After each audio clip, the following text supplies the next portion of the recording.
Hello guys, कैसे हैं आप सभी। एक बार फिर से आप सभी का स्वागत है मेरे चैनल बेसिक इंग्लिश कोचिंग में। प्रेजेंट इंडेफिनिट मैंने पूरी तरह से ख़त्म कर दिया और अब मैं पास्ट इंडेफिनिट पर बढ़ता हूँ एक नए टेंस पर। पहले मैं जितने इंडेफिनिट हैं यानी 3 इंडेफिनिट है, प्रेजेंट इंडेफिनिट, पास्ट इंडेफिनिट और फ्यूचर इंडेफिनिट, तो मैंने तीनों इंडेफिनिट को पढ़ा देना है आपको पहले। उसके बाद फिर आगे कंटिन्यूअस, फिर परफेक्ट कंटिन्यूअस आएगा। तो गाइस, ये जो पास्ट इंडेफिनिट टेंस है इसमें वर्ब की फॉर्म्स बहुत ज़रूरी होती है। वर्ब की मेन रूप से मुख्यतः 3 ही फॉर्म्स होती है, लेकिन 5 फॉर्म भी आप कह सकते हैं। तो मैंने 3 ही लिखा है जो ज़्यादा ज़रूरी है। चौथा में थोड़ा बहुत नियम है उसमें मैं समझा दूंगा, और 5वां ऑलरेडी आप जान गए। 5वें में जो यस अथवा यस जुड़ने वाला नियम है वो है, और चौथा है जिसमें ING फॉर्म जुड़ती है, और मेन ये है first form, second form, third form, जिसमें आपको सेकेंड फॉर्म याद करना है। अगर नहीं याद हुआ तो आपको काफ़ी समस्याओं का सामना करना पड़ सकता है। अब रही बात पास्ट इंडेफिनिट टेंस की, यानी अनिश्चित वर्तमान, अनिश्चित भूतकाल, इसको हम क्या कहते हैं, अनिश्चित भूतकाल। तो प्रिय छात्रों, इसमें इसका इंट्रोडक्शन है कि कैसे पहचानेंगे। पहचान इसकी मैंने एक ट्रिक से लिखा है। बुक्स में बहुत दूसरी तरह की भी चीज़ें लिखी होती हैं, लेकिन मेरा एक ट्रिक है जिसको मैंने अपने हिसाब से बनाया है, उस तरह आप बहुत अच्छी तरह पहचानेंगे। हिंदी वाक्य के अंत में ता, था, ती, थी, ते थे, या इससे कहीं ज़्यादा इम्पॉर्टेंट वाक्य के अंत में बड़ा आ, बड़ी ई, ए, ध्यान रहेगा, बड़ा आ, बड़ी ई, ए की मात्रा लगी रहती है, या इसके साथ कभी कभी था, थी, थे शब्द भी आ जाते हैं। कभी कभी था, थी, थे शब्द भी आ जाते हैं। जैसे यहाँ पर लिखा है सीता कल अपनी किताब लाई थी भी हो सकता है। कार्य भूतकाल में अनिश्चित रहता है, यानी काम का कोई पता नहीं रहता है कब होना है कब नहीं होना है। तो इसका जो नियम है वो एक ही नियम है कि आपको सेकेंड फॉर्म इसका याद करना पड़ेगा। प्ले का सेकेंड फॉर्म प्लेड है, ईट का सेकेंड फॉर्म एट है, थर्ड फॉर्म ईटन है, बाई का सेकेंड फॉर्म बॉट है और उसका थर्ड फॉर्म भी बॉट है, ब्रिंग का सेकेंड फॉर्म ब्राट है और उसका थर्ड फॉर्म भी ब्राट ही है। तो डियर स्टूडेंट्स, ये चीज़ आपकी किताब में इसी प्रकार फिगर के अनुसार मिलेगी। हो सकता है 5 फॉर्म याद रहे, 5 फॉर्म उसमें लिखा रहे, लेकिन आपको पहले सेकेंड फॉर्म याद करना है। फर्स्ट फॉर्म, सेकेंड फॉर्म और थर्ड फॉर्म आपको याद कर लेना है। तो इसका रूल देखिएगा, बहुत ही सिंपल है। अगर आपको सेकेंड फॉर्म याद है तो ही, सी, इट, आई, यू, वी, दे, सभी के साथ, एक वचन तथा बहुवचन सभी सब्जेक्ट के साथ वर्ब में वर्ब की सेकेंड फॉर्म लगा देते हैं, बस, और कुछ नहीं करना है। That's okay. तो यहाँ पे जैसे लिखा, मैं प्रतिदिन क्रिकेट खेलता था, देखिए यहाँ पे ता था आ गया। वह रोज केले खाता था, देखिए यहाँ पे ता था आ गया। ये बहुत कम आएगा, ता, था, ती, थी, ते थे। सबसे इंपॉर्टेंट बड़ा आ, बड़ी ई, ए की मात्रा है। यहाँ पर देखिए, आप देख सकते हैं कि बड़ा आ की मात्रा लास्ट में लगी है। अंतिम जो शब्द होगा उसके अंत में बड़ा आ, बड़ी ई, ए की मात्रा लगी रहेगी। यहाँ पे गाइस आप बिल्कुल देख सकते हैं कि बड़ी ई की मात्रा यानी ये वाली मात्रा लगी है। तो इसको हम बहुत इजीली पहचानेंगे। हमने चिड़ियाघर में कई जानवर और पक्षी देखे। यहाँ पर देखिएगा, आज आपको ए की मात्रा दिखेगी, ए की मात्रा यानी ये वाला मात्रा। तो ये एक ट्रिक है। वैसे तो बुक में लिखा रहेगा खाया, पिया, लिया, दिया, हंसा, बोला, गई, लाई, इस तरह से लिखा रहेगा, लेकिन ये खास ट्रिक है कि लास्ट में बड़ा, बड़ी ए की मात्रा अगर लगी रहेगी तो समझ लीजिए वो पास्ट इंडेफिनिट टेंस है। या कभी कभी इसके साथ था, थी, थे भी आ जाता है। अब इसका रूल बहुत ईजी है, बस आपको सेकेंड फॉर्म का यूज करना है। जैसे मैं प्रतिदिन क्रिकेट खेलता था, इस सेंटेंस को आपको बनाना है तो सब्जेक्ट ढूंढेंगे कौन या किसने का प्रश्न करके, कौन या किसने का प्रश्न करके। तो यहाँ देखिए, मैं प्रतिदिन क्रिकेट खेलता था, कौन क्रिकेट खेलता था, मैं यानी आई। अब पहले वर्ब लिखेंगे, ये कौन सा काम करते हैं, खेलने का काम करते हैं, तो यहाँ पे प्ले और उसका सेकेंड फॉर्म हो जाएगा प्लेड। बस आपको सेकेंड फॉर्म का यूज करना है, पास्ट इंडेफिनिट टेंस बनता चला जाएगा। आई प्लेड, मैं खेलता था, क्या खेलता था, किसको खेलता था का प्रश्न करने पर ऑब्जेक्ट मिल जाएगा क्रिकेट, तो क्रिकेट लिख दीजिए आप। I played cricket. अब प्रतिदिन की अंग्रेजी आप लिख दीजिए एवरी डे। एक चीज भी ध्यान रहे डियर स्टूडेंट्स कि यहाँ पे देखिए मैं में ने नहीं आया है, ने शब्द कभी कभी ने दिया जाता है, वह में ने नहीं आया है, लेकिन यहाँ देखिए राजेश ने, सीता में नहीं आया है, हमने। ने की अंग्रेजी एक्चुअली पहली बात तो लिखी नहीं जाती है। दूसरी बात, अगर आपको ने मिलता है वाक्य में तो आपको सब्जेक्ट ढूंढने के लिए किसने का प्रश्न करना पड़ेगा। फिर से सुन लीजिए, अगर आपको ने मिलता है सब्जेक्ट पार्ट में तो आपको सब्जेक्ट ढूंढने के लिए किसने का प्रश्न करना पड़ेगा, और अगर ने शब्द नहीं मिलता है तो आपको कौन का प्रश्न करना पड़ेगा। यही कौन और किसने का प्रश्न करने पर आपको सब्जेक्ट मिल जाता है। तो यहाँ देखिए, वह रोज केले खाता था, कौन खाता था? वह, यानी ही। अब इसमें खाता था क्रिया की सेकंड फॉर्म यहाँ आप देख सकते हैं, ईट का सेकंड फॉर्म एट होता है, तो यहाँ पे हम लिख देंगे एट, ही एट, वह खाता था। अब क्या खाता था, किसको खाता था? केले यानी बनानाज। अब रोज की अंग्रेजी हम लिख देंगे डेली। ये जो टेंस है प्यारे छात्रों, ये बहुत इजी है, लेकिन कब? जब आपको सेकंड फॉर्म याद हो तब। जिस सेंटेंस में आपको वर्ब की सेकंड फॉर्म नहीं मालूम है तो वो सेंटेंस गलत बनेगा। अधिकांश वर्ब्स हैं जिसमें ईडी जोड़कर उसका बहुवचन बनता है, लेकिन बहुत सारे ऐसे भी वर्ब हैं जो अलग अलग तरह से बनते हैं।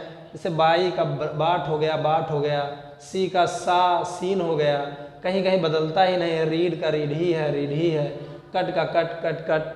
तो मतलब इसको आपको याद करना पड़ेगा। ईडी वाला तो ऐसे दिमाग में रख लीजिए कि ईडी जुड़ गया तो सेकंड भी वैसे रहेगा, थर्ड भी वैसे रहेगा, लेकिन और जो दूसरी तरह का नियम है वो आपको याद करना पड़ेगा, सबको याद करना ही पड़ता है। तो तीसरा सेंटेंस देखिए, इम्पॉर्टेंट, मोस्ट इम्पॉर्टेंट ये है कि लास्ट में बड़ा आ, बड़ी ई या ए की मात्रा आ जाती है गाइस, तो समझ लीजिए पास्ट में है। राजेश ने कल एक नई साइकिल खरीदा। किसने खरीदा? उत्तर मिला राजेश ने। मैंने किसने का प्रश्न क्यों किया? क्योंकि यहाँ पर ने आ गया है। ने की अंग्रेजी आपको लिखनी ही नहीं है, वो गायब हो जाएगा, इंग्लिश में ऐसा कुछ आता ही नहीं है। तो खरीदा किसने? सिर्फ राजेश, यानी राजेश लिख देंगे, राजेश। अब पहले वर्ब लिखेंगे, यानी सब्जेक्ट लिखने के बाद, पहले आप जब सब्जेक्ट लिखते हो, सब्जेक्ट के बाद आपको वर्ब की सेकंड फॉर्म लिखना है और उसके बाद आपको ऑब्जेक्ट लिख देना है। तो गाइस इसका ये नियम है कि यानी पहले आपको सब्जेक्ट लिखना है, फिर वर्ब की सेकंड फॉर्म लिखना है, फिर आपको ऑब्जेक्ट लिख देना है, ये इसका नियम है। तो राजेश सब्जेक्ट हो गया। अब ये कौन सा काम कर रहे हैं? खरीदने का, तो बाई मतलब खरीदना, उसका सेकंड फॉर्म हो जाएगा बाट।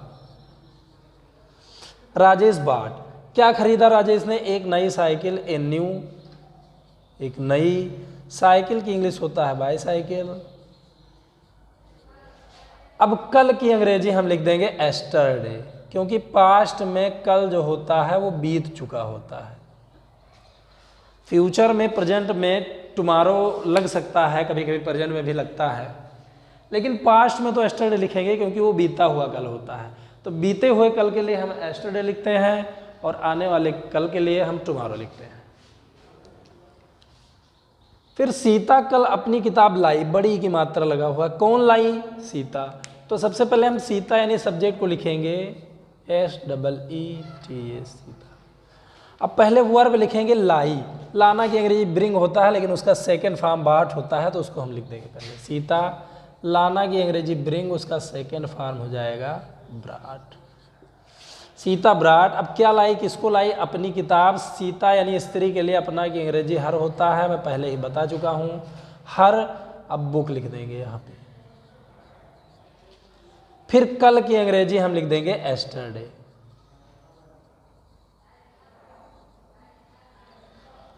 गाइज कभी कभी हो सकता है था, थी, थे भी आ जाए तो भी वो पास्ट इंडेफिनिट ही माना जाएगा।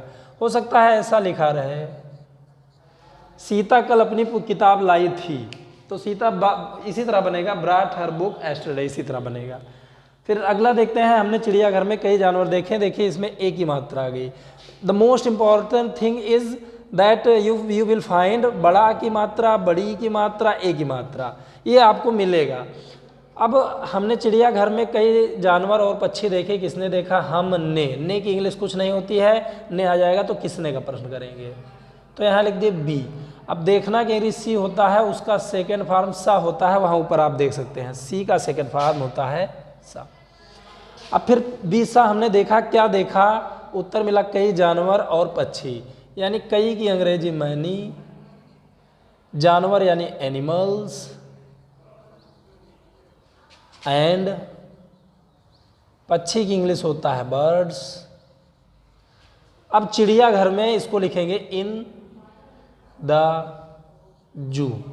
जू मतलब होता है चिड़ियाघर। तो गाइस बहुत ही सिंपल है। You will not have to do anything but learn second form. आपको कुछ नहीं करना पड़ेगा, बस आपको सेकेंड फॉर्म याद करना है। और सेकेंड फॉर्म अगर याद हो गया तो इसको बनाने में क्या है, इट्स वेरी सिंपल। मुझे नहीं लगता कि ये कठिन है। तो इस प्रकार हम बनाएंगे। कुछ सेंटेंसेस को और देख लेते हैं।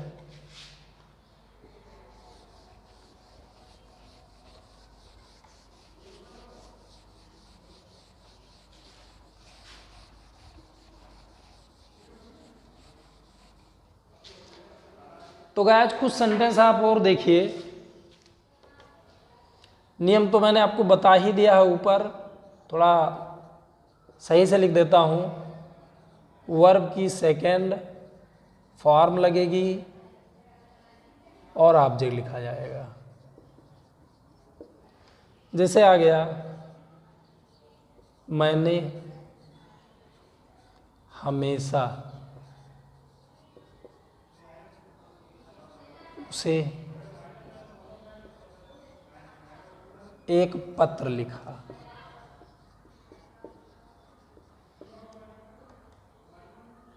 स्टूडेंट्स आप देख सकते हैं इसमें लास्ट में बड़ा आ की मात्रा आ गई है। मैंने हमेशा उसे एक पत्र लिखा। हमेशा की इंग्लिश मैंने कई बार आपको बताया है, ऑलवेज मतलब हमेशा,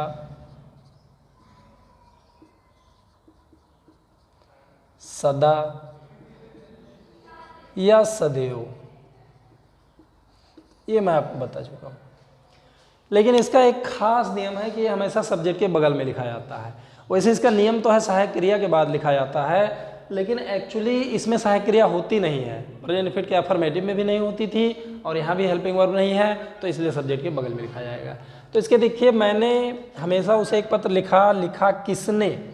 मैंने। तो मैंने यानी आई लिख दिए। अब लिखना की अगर राइट होता है और उसका सेकेंड फॉर्म होता है रोट। उसको आप अपनी बुक में याद करिए। राइट का सेकेंड फॉर्म हो जाएगा रोट। मैंने लिखा, किसको लिखा? उसे। ये ऑब्जेक्ट है, इसको पहले आपको लिखना चाहिए, लेकिन बाय द वे पहले आप ये लिख देते हैं, क्या लिखा? एक पत्र, ए लेटर।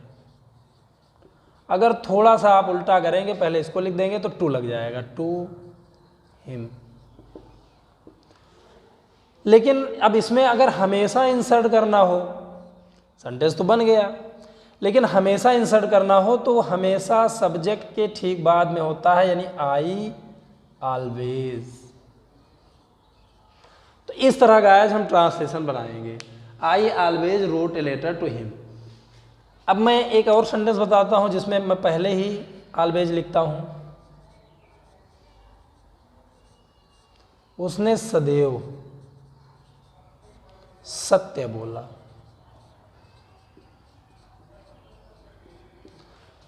तो इसमें किसने का प्रश्न करें कि किसने सत्य बोला? उसने। तो उसने ने की इंग्लिश नहीं लिखी जाती है, हो यानी ही हो जाएगा। बोलना यानी सत्य बोलना का अंग्रेजी होता है स्पीक द ट्रूथ। स्पीक का सेकेंड फॉर्म हो जाएगा स्पोक, लेकिन उससे पहले गाइस आपको सदैव की अंग्रेजी ऑलवेज लिखना है। सब्जेक्ट के बाद ऑलवेज लिखा जाता है। ही ऑलवेज। अब बोलना की स्पीक, तो उसका सेकेंड फॉर्म होता है स्पोक। क्या बोला? सत्य यानी द ट्रूथ।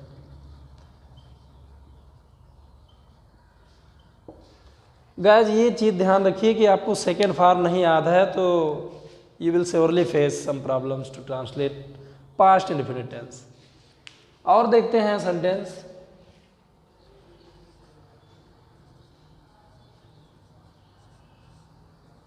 हमने सदैव गर्मी में पतंग उड़ाया। हमने सदैव गर्मी में पतंग उड़ाया, तो किसने पतंग उड़ाया? हमने। लेकिन इंग्लिश नहीं लिखी जाती है, सिर्फ लिखेंगे बी। अब उड़ाना की अंग्रेजी होता है फ्लाई, इसका सेकेंड फॉर्म होता है फ्लू, इसका थर्ड फॉर्म होता है फ्लोन। प्यारे छात्रों, अगर मुझे भी नहीं याद होता ये, तो मैं भी नहीं बना पाता।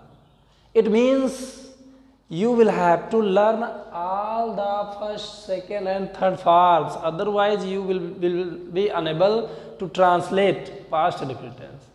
जहाँ भी फंस जाएगा वहाँ भी नहीं बनेगा, सीधी बात, नो बकवास। तो बी ऑलवेज यहीं पे लिख देते हैं, सब्जेक्ट के ठीक बाद बी ऑलवेज। अब उड़ाया, तो उड़ाना गेरी फ्लाई, लेकिन उसका आपको लिखना है सेकेंड फॉर्म फ्लू।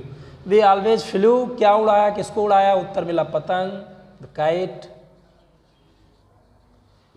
अब ये लिखेंगे गर्मी में, यानी इन समर टाइम लिख सकते हैं या केवल समर लिख दीजिए। तो ये बहुत इजी है, मैं उम्मीद करता हूं ये आपको समझ में आ गया होगा। लेकिन एक चीज मैं और बताना चाहता हूं इसमें,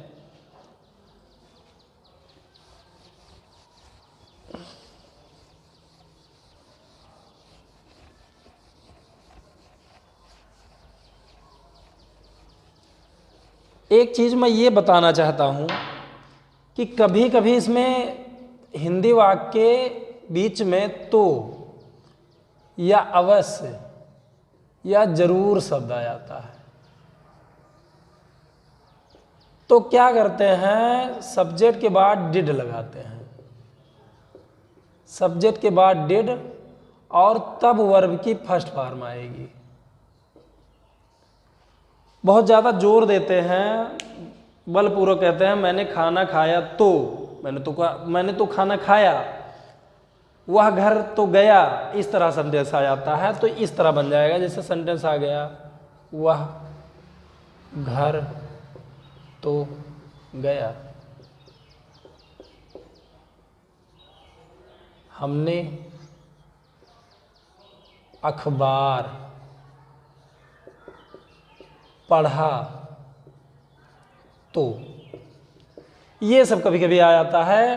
तो कहने का मतलब यहाँ पे अगर तो आ गया है तो आपको डिड लगाना है। वह घर तो गया, तो ही, तब आपको सब्जेक्ट के बगल में डिड लिख देना है। ये वास्तव में पास्ट इन्फिनिटिव की सहायक क्रिया है, और ये सिर्फ तो के लिए आया है, तो, या कभी कभी अवश्य जरूर आया तो भी इसी नियम से। ही डिड, लेकिन तब वर्ब की फर्स्ट फॉर्म लिखी जाएगी, डिड के साथ फर्स्ट फॉर्म लिखा जाता है। ही डिड गो होम, बन गया। हमने अखबार पढ़ा तो, किसने पढ़ा? हमने, यानी बी। अब तो आ गया तो इसमें डिड लग जाएगा, डिड। अब पढ़ा यानी फर्स्ट फॉर्म लिखेंगे रीड, क्या पढ़ा? अखबार, यानी द न्यूज़पेपर।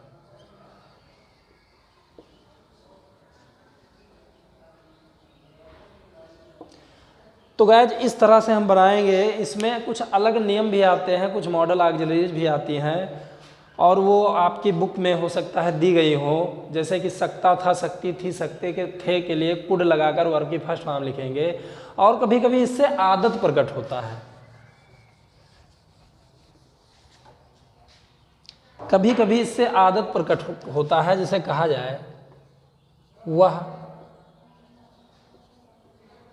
धूम्रपान किया करता था। ध्यान दीजिए, वह धूम्रपान करता था नहीं लिखा है, किया करता था। मतलब किया करता था, खाया करता था, पिया करता था, दौड़ा करता था, व्यायाम किया करता था, लिया करता था, दिया करता था। ऐसे वाक्यों से ऐसा लग रहा है जैसे उसकी आदत है। गाइस ध्यान दीजिए, वह धूम्रपान किया करता था, मतलब जैसे कि उसकी आदत है। तो इसके लिए क्या करना होता है, अगर आदत प्रकट हो रहा है तो यूज्ड टू का प्रयोग करके वर्ब की फर्स्ट फॉर्म लिख देते हैं। ये भी पास्ट इन्फिनिटिव के अंतर्गत आता है, लेकिन गाइस मैं आपको सजेस्ट करूंगा कि मेन जो पास्ट इन्फिनिटिव है वो मैंने आपको पढ़ा दिया, ये कोई खास नहीं है, इसको अलग से पढ़ाया जाएगा। तो जितना मैंने पढ़ाया उतना आप ध्यान रख लीजिए। और बाकी जो मॉडल ऑक्सिलरीज हैं, can, could, may, might, should, must, ought, to, ये आदि, has to, have to, will have to, इस तरह के हैं, should have, must have, could have, would have, तमाम तरह की सहायक क्रिया है। वो सब लाइन से टेंस खत्म होने के बाद पढ़ाई जाएंगी। एक एक चीज़ आप बढ़िया से पढ़ते रहें तो जान जाएंगे। फिलहाल देख लेते हैं सेंटेंस। यूज टू का प्रयोग तब किया जाता है जब आदत का बोध हो व धूम्रपान किया करता था। ही, तब यहाँ पे यूज टू लगा देंगे, यूज टू। अब धूम्रपान करना की अंग्रेजी होता है स्मोक। अब यहाँ पे सेकेंड फॉर्म यूज का लिखा गया है, यानी यूज को यूज कर दिया गया है। आगे देखिए, 2-3 सेंटेंस और देख लीजिए। मैं उसकी सहायता करता था, नहीं किया करता था। मतलब मैं उसकी सहायता किया करता था, यानी जैसे इनकी आदत बन गई थी। तो आदत के लिए ये इस तरह बनाएंगे, आई यूज टू। अब सहायता करना की अंग्रेजी हेल्प होता है, हेल्प। किसकी सहायता किया करता था, उसकी या नहीं। लेकिन गाइस ऐसा नहीं है कि आप यूज टू से बना सकते हैं, ऐसे सेंटेंसेस को वुड से भी बना सकते हैं। वुड प्लस वर्ब की फर्स्ट फॉर्म, मॉडर्न इंग्लिश में यही चीज लिखा जाता है। लेकिन दोनों का प्रयोग हो सकता है, यूज टू या वुड। लेकिन वुड इसके पास्ट रिपीट के अंतर्गत नहीं आता है, लेकिन मैं फिलहाल उसको बता देता हूं। लेकिन मेन वही पास्ट रिपीट है जो मैं पढ़ा चुका है। इसको आप, कोई बात नहीं, याद है तो अच्छी बात है, नहीं याद है तो भी कोई बात नहीं। इसको मैं पढ़ाऊंगा आपको अलग से, एकदम सही क्रम से। वह अकेले आया करता था। अब आता था नहीं, आया करता था। तो चाहो तो इसको वुड से भी बना सकते हो। ये नियम सिर्फ पास्ट टेंस में लगता है और किसी टेंस में नहीं। ही वुड कम, अकेले यानी एलोन। इसको अगर आप यूज टू से बनाएंगे तो पास्ट रिपीट के अंतर्गत आएगा। He used to come alone. इस तरह से बनेगा। ये हुआ अफर्मेटिव। गाइस मैं हर वीडियोस के अंत में एक होमवर्क अपलोड करता हूं, उसको बना के आप प्रैक्टिस किया करिए। या आपके पास अगर किताब है तो बहुत अच्छी बात है। If you have a book it is very nice thing. तो आप किताब से बनाइए और उसको अपने स्कूल में कहीं पर चेक कराइए, मुझसे चेक कराइए व्हाट्सएप के जरिए, फ़ोन के जरिए, ठीक है। तो पास्ट इंडेफिनिट का अफर्मेटिव मैंने क्लियर कर दिया है। उम्मीद करता हूं कि आपको समझ में आ गया है। पास्ट इंडेफिनिट का अब निगेटिव और इंट्रोगेटिव मैं कल के वीडियो में डालूंगा। लेकिन इससे पहले मैं आपको कहना चाहता हूं कि जो मैं होमवर्क अपलोड करूंगा उसको आप अवश्य बनाइए, प्रैक्टिस करिए। फ़ोन पर मुझसे आप क्लियर कर सकते हैं क्या सही है क्या गलत है। फ़ोन नंबर मैंने आप इसके पिछले वीडियो में दिया है। तो गाइस आज की वीडियो में बस इतना ही। अगर आपको वीडियो पसंद आया है तो मेरे चैनल को सब्सक्राइब करें और सबसे ज़्यादा महत्वपूर्ण कि उसको ज़्यादा से ज़्यादा शेयर करें और लाइक करें। अगर कोई कमेंट आपको करना है, कोई त्रुटि मिल रही है या कोई सजेशन हम मुझे देना चाहते हैं या कुछ पूछना चाहते हैं तो कमेंट करिए। Thank you.